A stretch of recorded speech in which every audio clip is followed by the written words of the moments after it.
আজকে আমি এই রেসিপিটা বানিয়েছি, খুবই স্বাস্থ্যকর। আর এটা প্যানকেক, আর এটা মানে এ বড়া।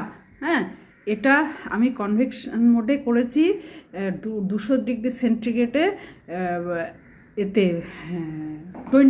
17 মিনিটের জন্য। আর এটা আমি কড়াইতে করেছি।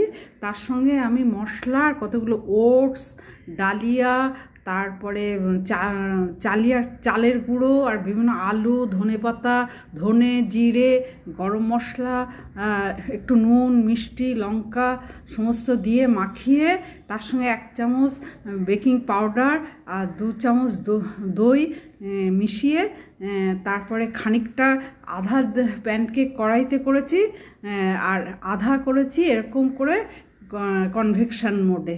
দারুণ টেস্টি হয়েছে এটা। সস যে কোনো ডিপের সঙ্গে যা লাগবে।